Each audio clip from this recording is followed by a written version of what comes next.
So I am joined today by TFINITY himself. We are in a basement in an undisclosed location in New Jersey talking about music with TFINITY. So let's start with that. Where did this name come from?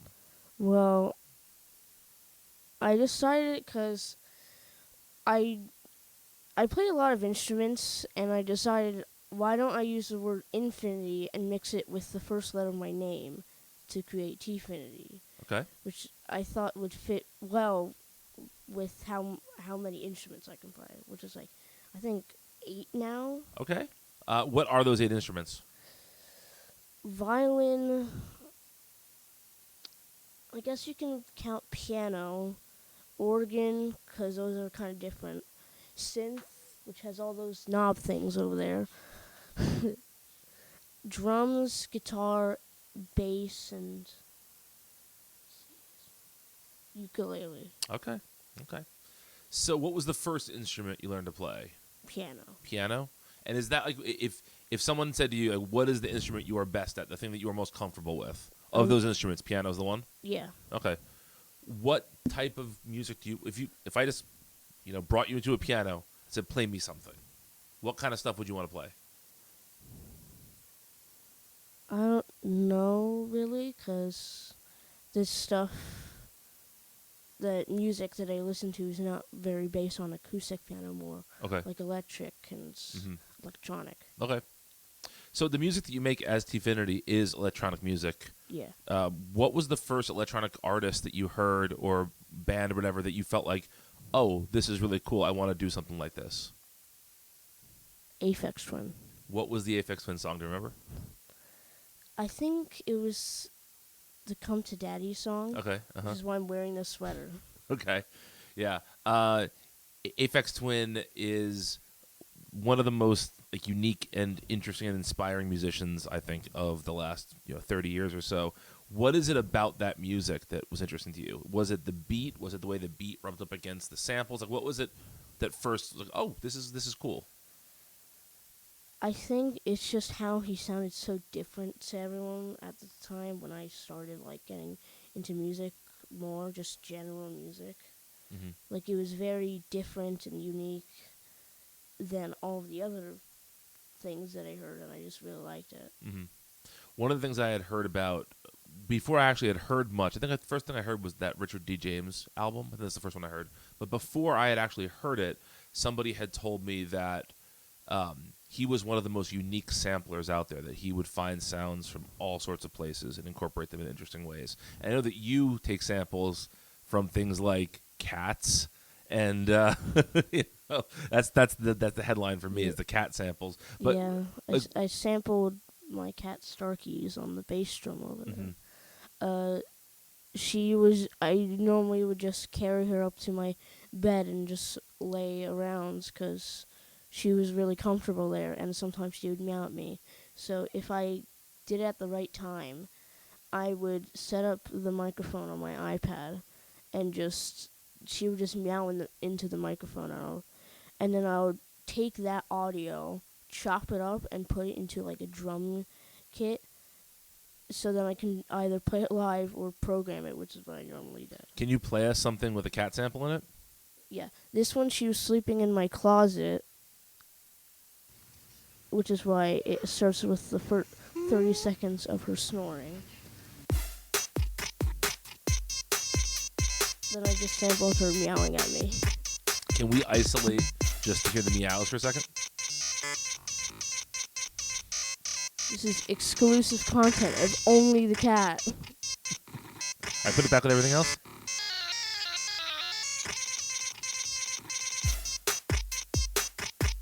Okay, so when the cat meows at you, do you have an idea of how you want to use that yet, or you just think this is a good raw material? Like a painter would see a color red and just think, oh, that's a cool color to use. The painter doesn't always say that's going to be a sunset. They just see the color and they know it's a tool. So when you hear that meow, do you think of it as a tool, or do you think I want that to be a drum beat? What comes first, the sound or what you want to do with the sound? I normally try to create some sort of weird melody or line of. Sometimes I can call it notes, since technically when I put it into the drum set, it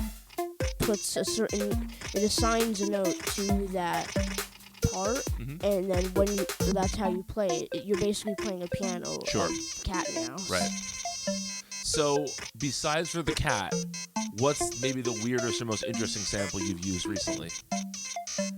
Probably my own voice, which is very common in my songs, where I'll use my own voice as samples, which is probably why you can't find them anywhere else. Well, it does make a unique sample, right? You can't find it elsewhere. What do you use your voice for typically? Is it for more percussive stuff? Is it for more melody stuff? Like, where does play us something with your voice? A recent thing with your voice. I probably include it in a bunch of things, like this one. This was mostly just my voice. This is track 14 of Music Not for the Faint of Heart, Volume 1. Very long name.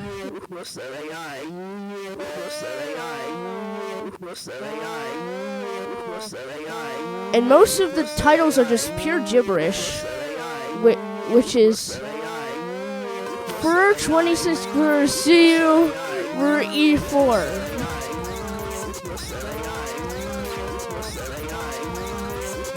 Which is me singing and saying like celebrating something backwards. Okay. So let's just hear the drums for a second. Now, where does this come into your process? Do you start with this drum beat and then build everything else around it, or is this the last thing you're putting in there? Well, I think most people build the song just in parts. So sure. They put the drums, the guitar, the piano, everything. I normally build the song with every instrument and just keep going with it until I think it should stop. Okay. Because sometimes tracks are so short and so long. Sure. And they have a huge variety of that. Like how I have one track that's 9 seconds, and then one that's 33 minutes on the same album. And then the drums stop there and it continues with the vocals. So when you're putting something like this together, where there's not, I think a lot of people think of music and they think of, there's an intro, a verse, a chorus, a bridge, a guitar solo, whatever. When you're putting this together, are you thinking at all in terms of the structure of the song? Are you thinking there's parts that have to repeat, or because for people like me who grew up playing more traditional music, I just organize music a certain way. So I'm curious, how when you're composing, how do you organize your thoughts? I normally just think of what should go next. I don't normally think it in some sort of pattern, because sometimes when I write music, I normally don't think that way. That sometimes things like that, like the chorus, verse, and stuff, doesn't even exist. Because most of my music doesn't even have lyrics in it, so I don't really know how to separate that, and sometimes it just goes together. Sure. Which is also kind of like how it, instead of being a part A and part B, I could just put a part A and part B, but it would never loop back. Sure. And loop on itself, kind of like the song Chicken, which I played a little bit before. Sorry, dude. Which is me saying, Oh, sorry, dude. "Oh, sorry, dude." Sorry, dude. Because Sorry, most of dude. the song, Sorry, dude.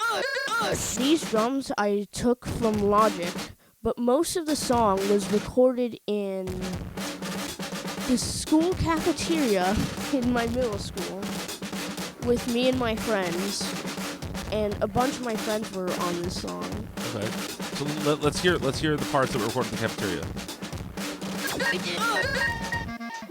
This clarinet part played by my friends. And then another part was also played by my friends. Right here. Which was just him. I don't know what he was going for, but it sounded cool. When I put my favorite plugin ever, the Beat Breaker, which basically chops up things in real time and pieces them depending on where they are. And then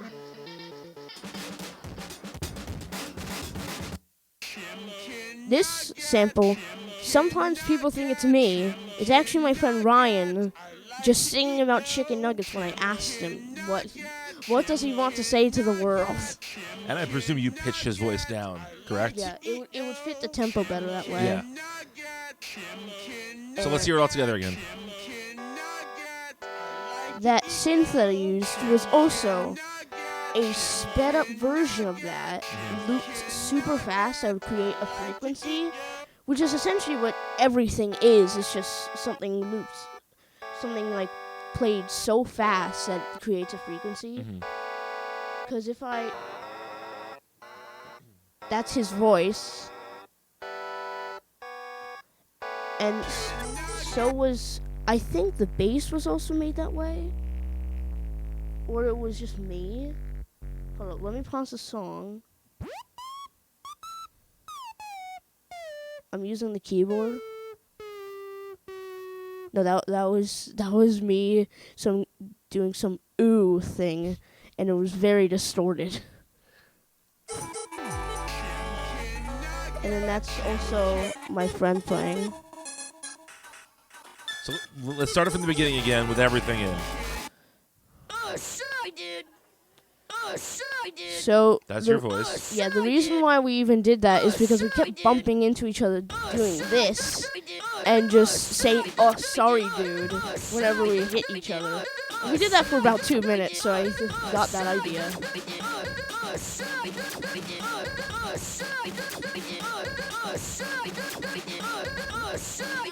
So I think it's important to talk about how much music you record. So as we sit here at the end of July 2024, how many albums have you released?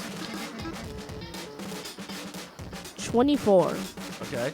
And on average, when you start an album, how long does it take you to get to a place where you're ready to release that to the world? It normally depends. Like sometimes I'll get. It could depend. I can get long albums done. I can get like super long albums done in a long time, super short albums done in a short time, or it would mix match that, like super long albums in a short time. Kind of like the ambient album Metaverse recorded in an entire week, and it was about 2 hours. Okay. And then it was actually recorded on the computer, like 5 feet away from me or something. Okay. And also like super short albums done in a super long time, which is kind of like, I think Infinite Reality was just like, I think like 3 months, Okay. maybe. Yeah, it was released in August, and I got this in June. Okay. Yeah. So 24 albums is a lot of music to release. Do you try to theme the songs together for an album? Do you want it to be scattered and one track is this way, one track something else, or do you try to make the album sort of like a cohesive type of sound, you know? Well, a bunch of my albums could sometimes be scattered in the ways it sounds, but most of my albums have one specific way it was built. Like Metaverse was just 2 keyboards and Logic. Vortex was only glitch breaks. And some of my albums were only Oxy, which I used for a long time. Let me see if I can find more. Yeah. Pixie Tracker's been used a tiny bit, probably like it was used in first sound waves and then used a little bit after that. There's also Pure Acid, which is an acid program that I have that I will use for an album soon, hopefully. BandLab and Oxy were the Animal album, and they all have like certain ways of being built. Most albums now are Logic, because I've gotten used to that. And some other things were built in very odd ways. Okay. Which is probably this song. How I just recorded my friends doing a bunch of weird stuff and turned it into a song. Right. So we were talking before we started recording. You were talking about how your friend gave you a challenge to make a song with like just one instrument as a sample, right? So play us something like that. Play us something that might sound like it's lots of different things, but it's actually just coming from one source. Yeah, this is the project name called Only Piano, because I have a bunch of weird names for my files. Like, I'll just read them out while I play the song. Which he gave me a challenge to make a song out using only one instrument, and I just picked a piano, which is how I made these sort of drums by like smashing 20 keys or something. Sure. And it worked. Now, when you're making something like this, there is much more of a clear melody here. You have to have some sort of harmonic understanding, so you're not playing in keys that are clashing and all of that. How different from a construction standpoint, when you're making it, does this feel very different than when you're chopping up vocals or cat meows or just making break beats? Like, how different is the process when you're trying to think more musically about it? I don't really know, because, like... I mean, you're playing these parts, right? Yeah, most of these are programmed, but some of them are actual recordings. Most of them will be programs, and some of them are either just this, how I left it or quantized, because I'm very used to programming, so my brain would think that it is programmed whenever I quantize it. I'm just hitting the mic a little. And yeah, there is also there is a lot of weird names for my files, like drum thin part. I don't know. There's thousands of unreleased files, which I might release eventually. Sure. Ear pain, which is probably like some weird distorted thing. Can we hear your pin? I don't think I should play it. It might be super loud. There's also First Steps, which is a soundtrack song, a song that I made for my friend's game. Supposed to be like 8-bit, because that's what he wanted. Sure. Because my friends Carlos and Jose have these scratch games that I make songs for. Because I'm like one of their only friends that knows music a lot. So I just gave them this. I just gave Jose this song, and he liked it. But most of the 8-bit songs that I gave to Carlos, he didn't really want, because he didn't want it sounding like an NES game. So I am working on new songs. I don't know why you'd want 8-bit stuff that doesn't sound like an NES game. That's kind of like the whole point of doing 8-bit stuff, at least to me. He doesn't want his game sounding like an NES game. So like he wants probably 2000s-ish sounding. Okay. It's funny to hear you make this kind of music, because this is something like, I'm a man of a certain age. I grew up playing NES games. I know what this is supposed to sound like. But for you, that's stuff from 30 years before you were born. Yeah. Like, that's really fascinating to me that you even have enough knowledge of that kind of music that you can make something like that. That's really cool. Yeah.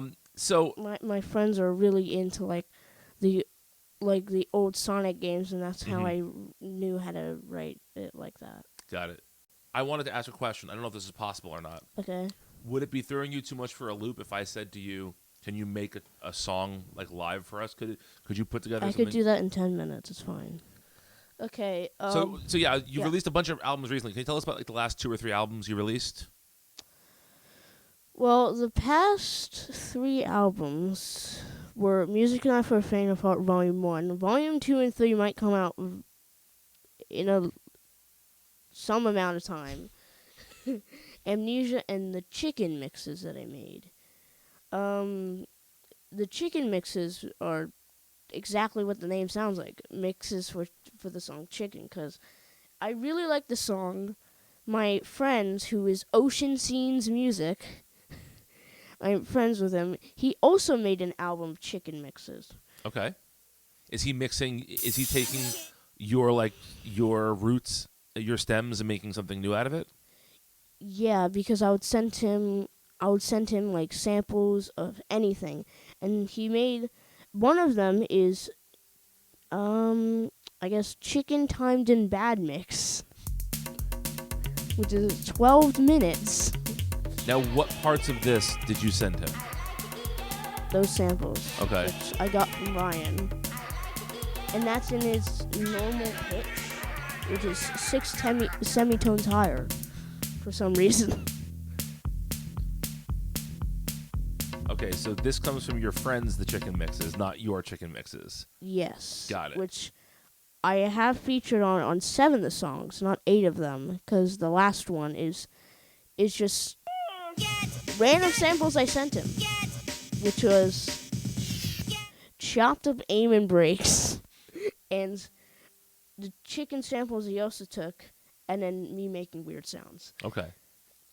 Oh, I guess it came out on the Spotify. There's also this new project / ARD we're working on. What does ARD mean for folks that don't know? ARG stands for Alternate Reality Game. It's basically like a bunch of puzzles put together to find something. And I'm on 3 of the songs, which is Non Panon, which is spectrograms and me doing something. This is a very hard name to pronounce.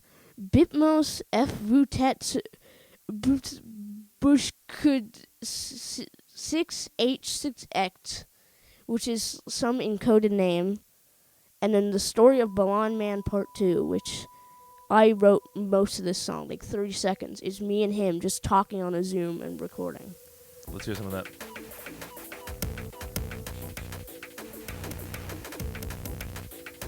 Which he sent text to me of Balan Man, which is how the entire album came to be, from 2 texts he sent to me, which is supposed to be some weird ARG thing that we're working on together, which is why he hinted at it for about a month, because I couldn't get that second part done for quite a long time. So what is the next music you're releasing? Lola, coming out tomorrow, which is for Lola. For folks who haven't been upstairs today, who's Lola? She's 17. Yeah, she is turning 17. She's one of the dogs that we have.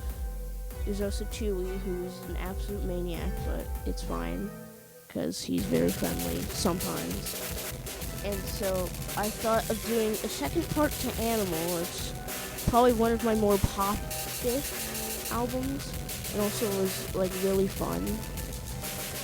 So I'm releasing Lola, then Shadow, then Chewy, and then before Chewy is actually Bitey, which is August, September, and November.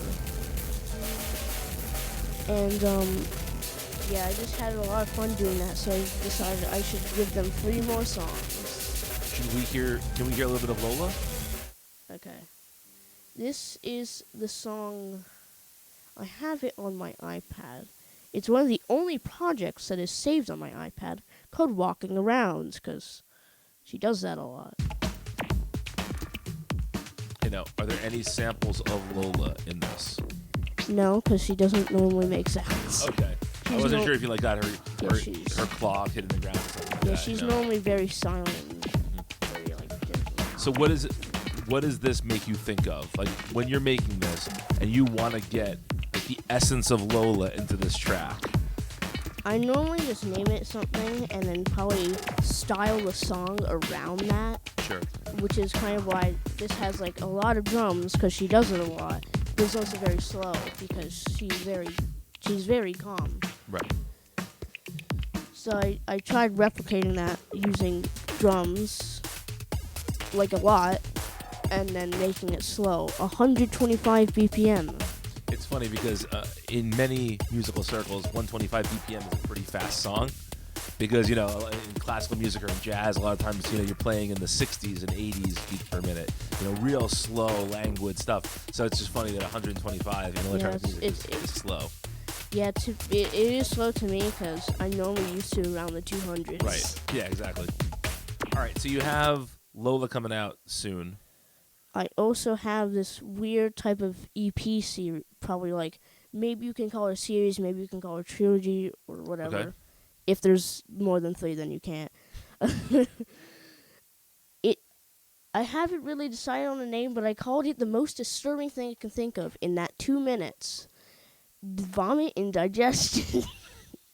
Classy. Love it. Which my friend totally regrets me even giving me the idea of making something disturbing. I think he was the one that gave me the idea. Can we hear a little bit of this disturbing music? Yeah, this is the second. I think this is going to be the first song on the second EP. Okay. It is also one of my biggest projects. 488 megabytes, which is just beaten by 404. That one 404 remix. That I think it's on one of the albums, but I know it's past. It's definitely past Disturbing Mixes, 'cause it never had that song, which also is just Disturbing Mixes is weird mixes that I made with Logic, because this is the first album with Logic, which has a bunch of older songs and sometimes even unreleased mixes of older songs. Like, there's 2 Rush 6 mixes. There's also Blind Hide Cole, which is made by my friend Cole. Me and him worked on because he really liked the song, so me and him made like a 4-minute mix instead of it being like 40 seconds. Which also has him talking. Then Crit Zero. I have no idea why I made that the name, but it is the name. And Still in the End, the only unreleased track that was completely new when I made it. Which is kind of like the one track that decided not to listen to the theme of the album.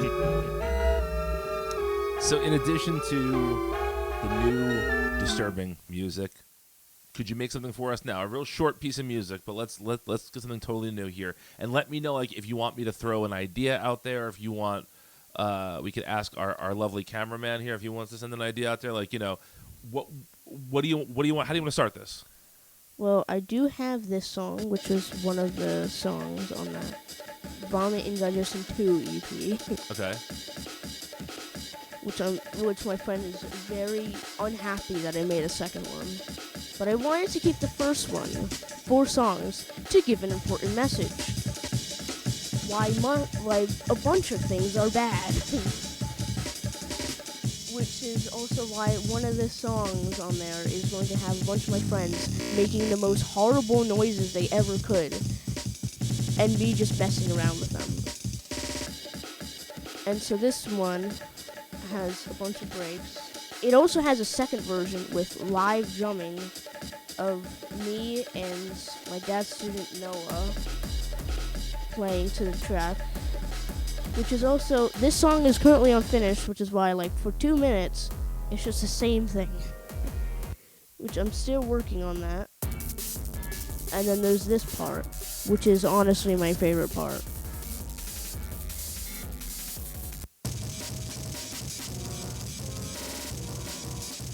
And also there's cool aim and break chops.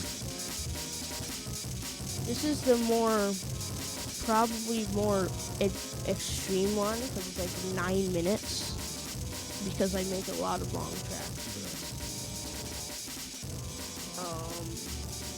Yeah.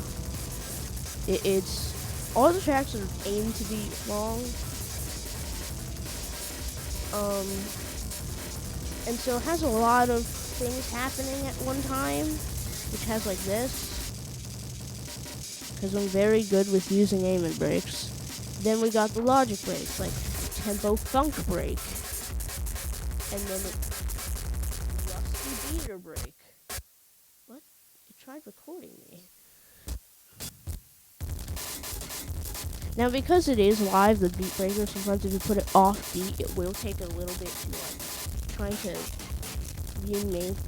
trying to not get ahead of itself. And then drum box break. It's probably my favorite one on this. And then it has a long outro. which is me just plonking keys, and it sounded cool. So I decided to keep it, and it kind of is quantized, not really, because I recorded one thing completely out of time. Then I quantized it, and then I recorded everything to that, and it sounded fine. And then this is my favorite melody part right here.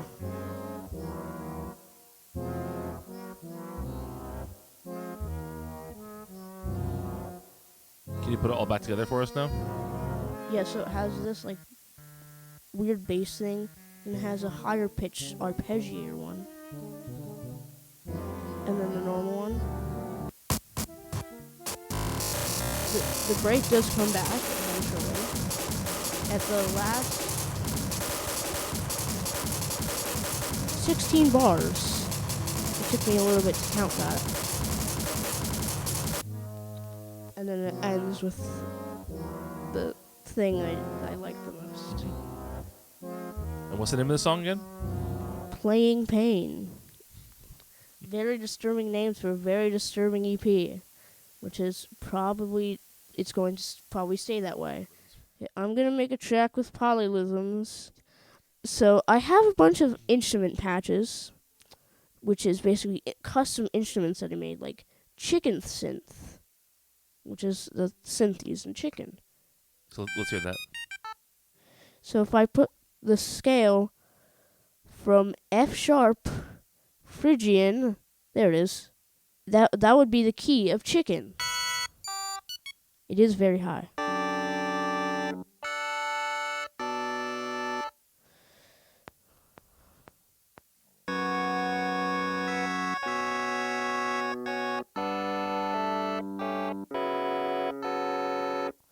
That's something that I just made right there. Because I like using the scale. It allows me to play random notes even when I'm not supposed to. There.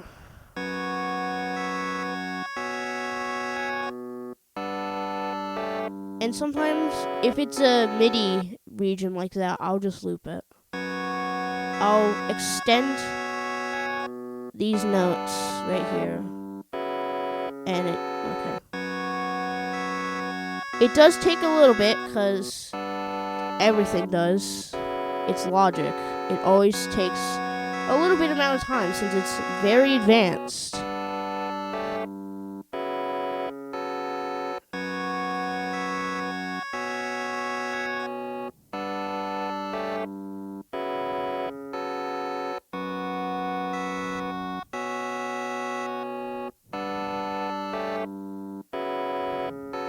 There.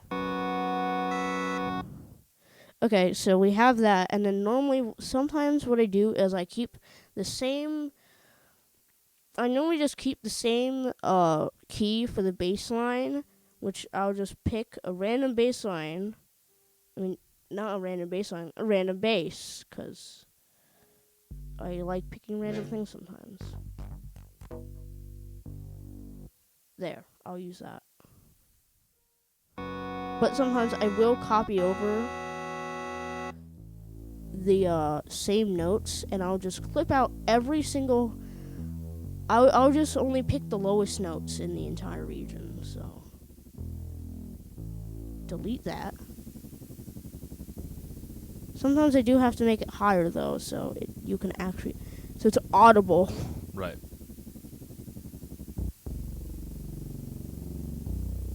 Okay, it's 2 octaves higher. And now it sounds good.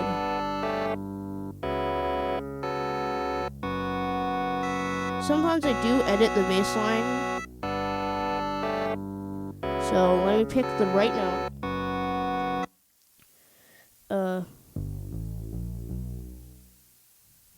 Here. G. G fits. And A. So pick A. So it's a little bit different now.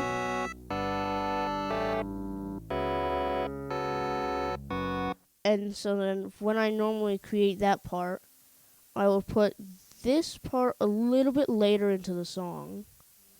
loop all this a lot.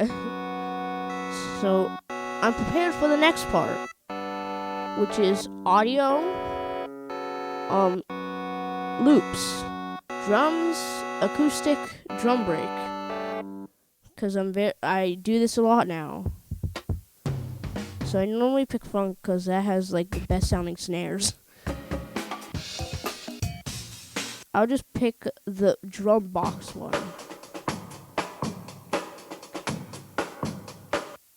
Okay.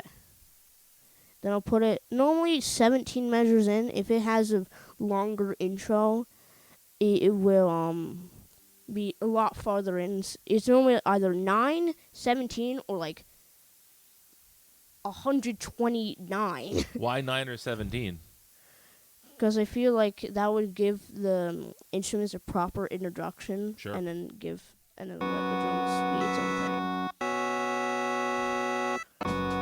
So now I have 1 bar here,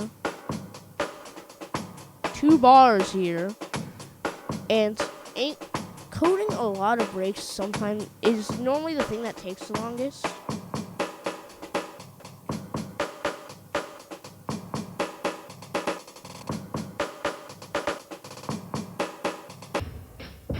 And it also keeps giving me the presets. So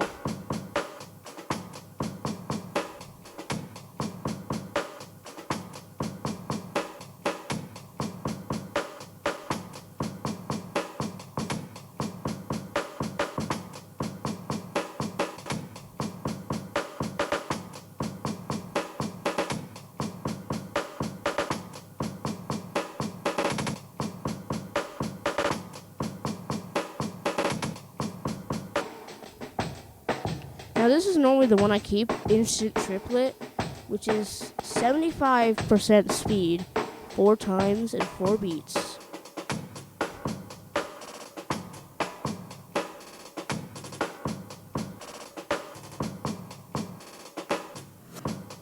And this is normally my favorite part because I can get like really creative with this.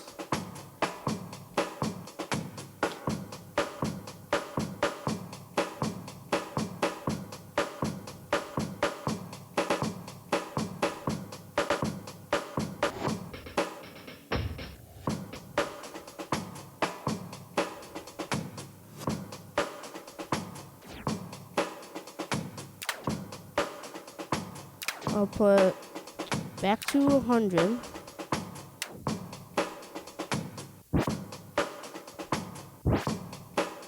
With some curve. Negative 19%.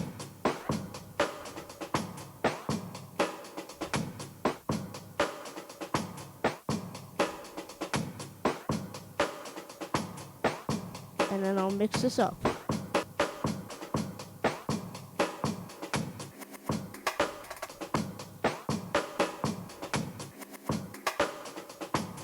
So this will probably take the next 2 minutes, because it always does. I'll put some repeats.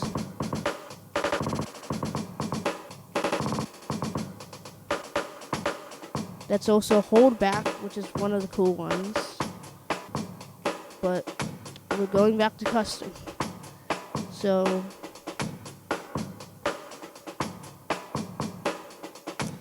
as you're doing all of this, are you thinking at all about that first bit you played on the keyboard? Or have you kind of put that out of your mind already? I kind of put that out of my mind because sometimes I would write certain parts to all go together, or I'll just randomize it. Sure. Like just drawing random like scribbles, and it'll sound cool until I eventually get the right match.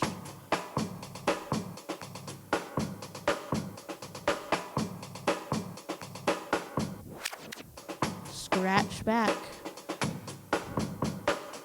Don't.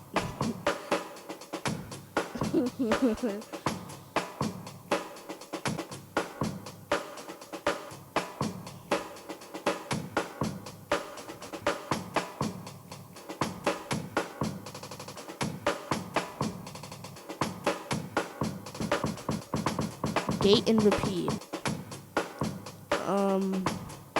So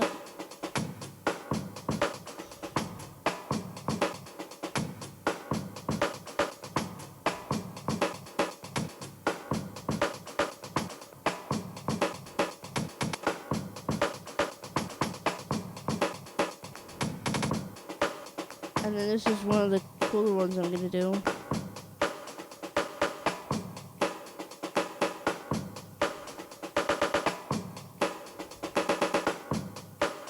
I'll keep that how it is. Change this to 95 right before it. 105 because I like going up by fives. And 110. And this will be 115. Not 145. There we go.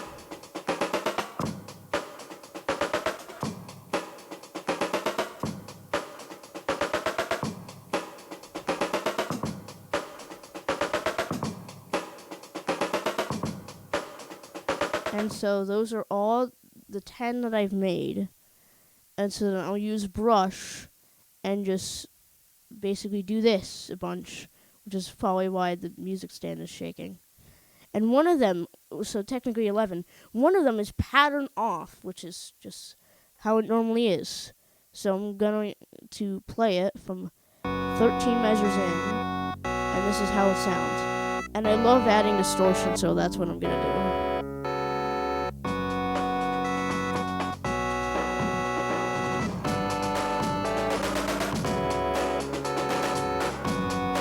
This is normally how all my songs are made in like 15 minutes.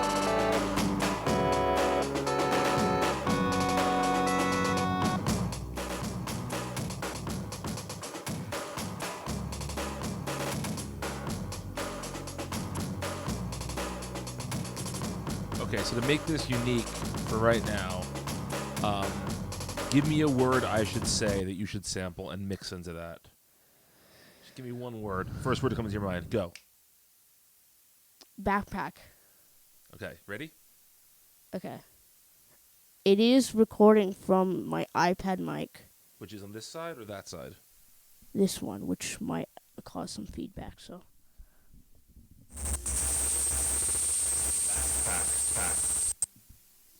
That was a little bit feedback, so I'll fix that. I expect royalties from this song, by the way, when it comes out. Okay. Just saying. I was in the room. This is how it works. I think Mess that up. Make that sound really crazy. Okay. So I'll disable that beat breaker and start a new one and just mess with the speed so much that it's completely inaudible. There. Now we have this jumbled mess. Okay. So let's hear that now. Let's hear the jumbled mess.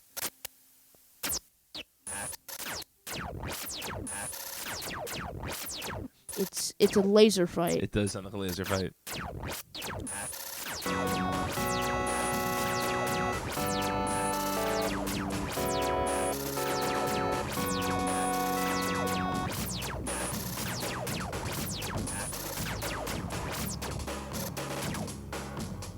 Oh, it stopped.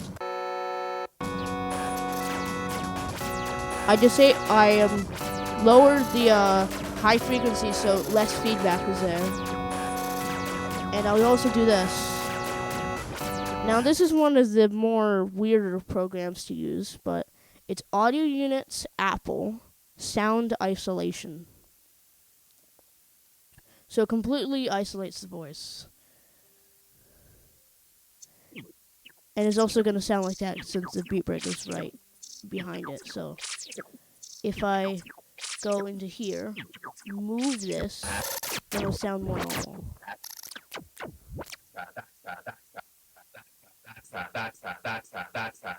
That's the original recording, edited.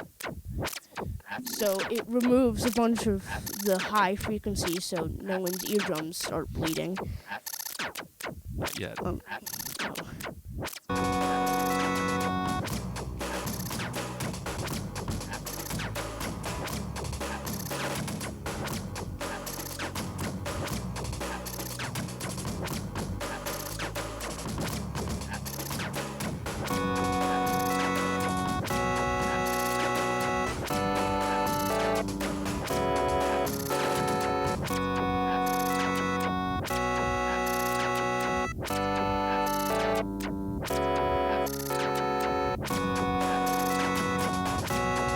I'm adding more breaks now.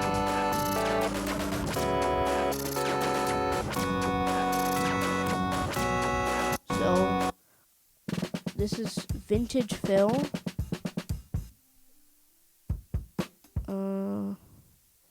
Yeah.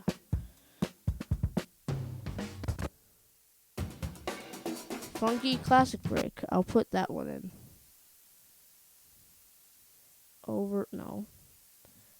Fast forward, I guess. Here. And Get Funky Break. I just picked those out of random. And they sound cool to me, so I'll pick them.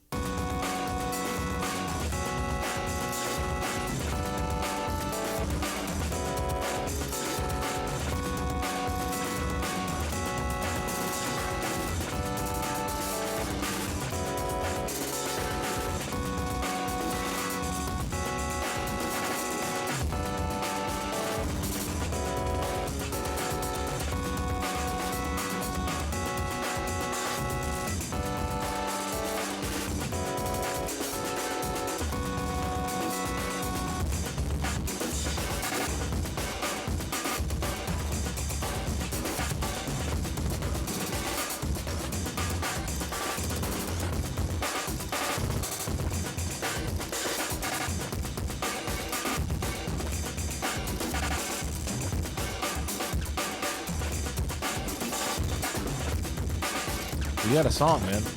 Yeah. Is 2 minutes and 24 seconds currently. It would probably be like 7 minutes longer if I probably mess around with it way too much. So I'll add back the bass and a new melody, not the same melody. I didn't mean to do that. There we go. New melody. Solo. I'll put in the tempo just so I know where to go. Trim. Here. And for some reason didn't keep my scale. So F sharp, Phrygian, play random notes, and then you got a chicken song.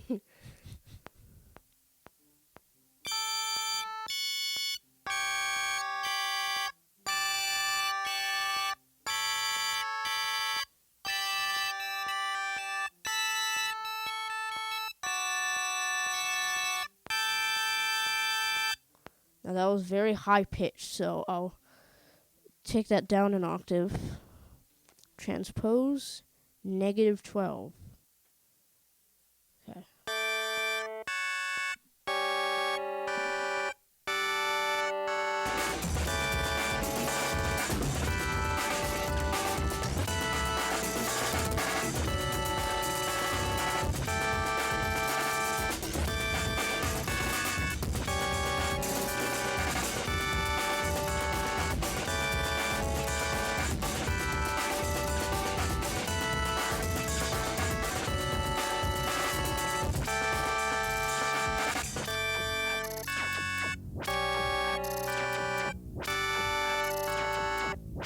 I'm liking the song so far.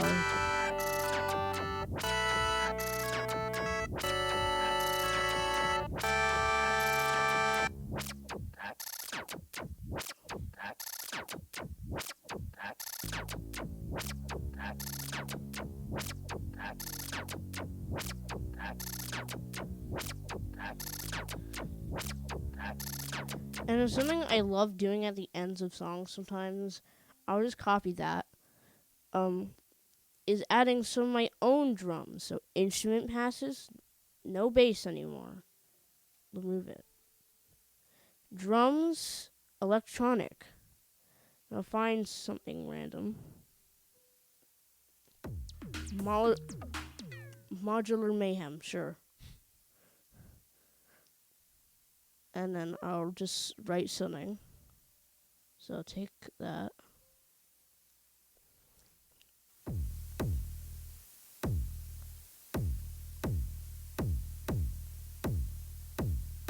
I'll change it to 64. 64 what? 64 steps. So basically, I guess you could say 16th notes.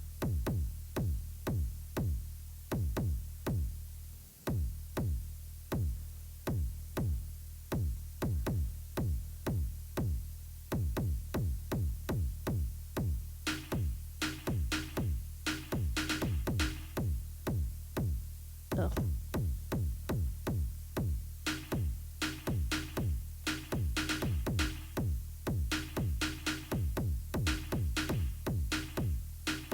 And then hi-hats.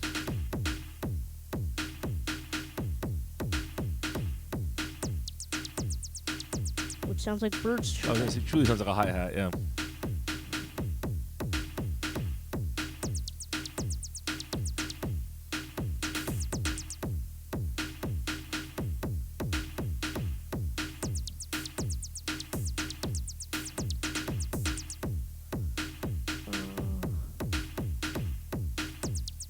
I'll actually just put this.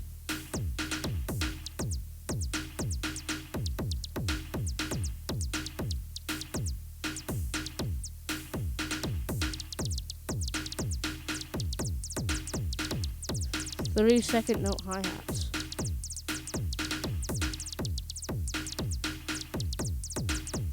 And now I will add some effects. Because effects are cool. And this is what you envision as being like the outro of the song, the end of the song, right? I guess. I mean, sometimes I put it in the middle of the song, and I just keep it for about the rest. But sometimes, yeah. What? Only... Okay, it stopped playing because I accidentally selected the bass, but now we can add...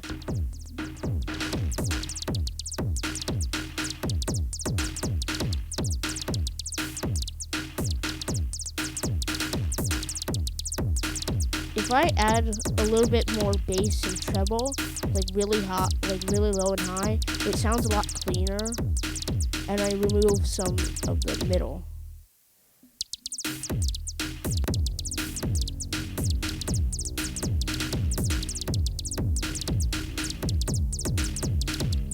So sometimes when you're building a song like this, do you wind up throwing away the first thing you started with? Like because it's grown so much beyond that, do you sometimes get rid of that stuff? Sometimes, yeah, that happens. It's kind of like with like Chicken, how it just was a completely different song, so I Right. never went back to the original Yeah. sample. So, I guess that song can be considered finished in like, I'm gonna say like 20 minutes or something. About that, yeah. What's it called? Currently, Project 170. Okay. Well, I'm proud to be a small part of Project 170. So, thank you for this. Yeah. New stuff coming out pretty much the rest of the year. Every month it seems like you'll have something new out. Yeah, that's what I tried doing with 2023. Something new in every month. Okay. And you can find TFINITY on Spotify. You on Apple Music elsewhere or just Spotify right Everywhere. now? Everywhere. Okay, awesome. So Amnesia was more of a electronic type thing that I liked doing, which was like, I guess you could say, put on hiatus for about a year. And then Music Enough for a Fan of Heart was written a lot of places. This one that I'll just play from Spotify. This is one that I made. This is the remix of track 10. I'm going to call them by their track numbers because they have just jumbled mess as their names.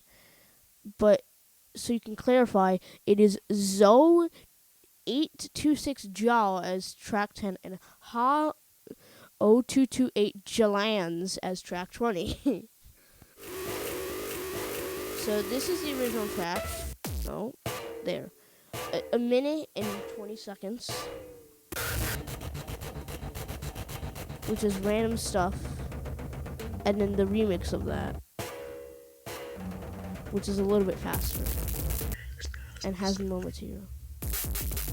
Then I will actually find track 20 so I can show you what that secret message is. Because I hid a bunch of secret messages in that entire album. So this is the original project here.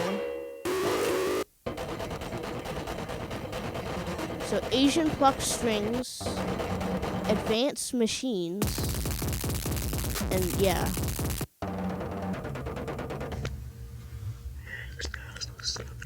Now that is me saying something. So I will copy this and duplicate that Then I'll put this in, so I don't have to affect the original project as much. I'll just solo this. So this is our new one. Sounds exactly the same, because it is. And then I'll... That is the original speed. If I reverse it...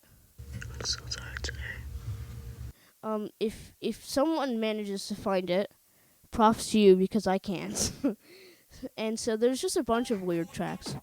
I will say track 27 and 28 were one of the most fun ones, because I recorded my indoor percussion teacher just saying things. I can't remember. And then I somehow put like some weird arpeggiator, and that's the edited version. This is the original. Once you hear that weird vocal part, it happens. There. That's me playing. So he's talking, xylophones are playing, and I'm just messing around on the keyboard. Which is actually, that keyboard was used to create all the Precaution albums. The Yamaha Monic 7 they have. And then Pizzazz Zip 9174 is a remix of my song. Not my song, actually. My friend's song is what I meant to say. His song called Pizza, which is a parody of Peaches, except he changed it to Pizza. Which sounds, instead of being a parody song, now it sounds like complete madness.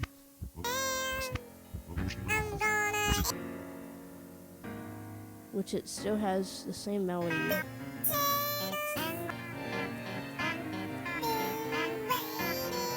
And so there's a bunch of random things. And yeah, that was my past 3 albums. Chicken, Amnesia, and Jumbled Mess. All right, well, everyone, check out TFINITY's music. Go see him live in Ridgewood if you can. And I look forward to hearing more stuff, including that song we did, Backpack, or whatever it's going to finally be called. So thank you. It was very fun doing this. Good. Roll credits.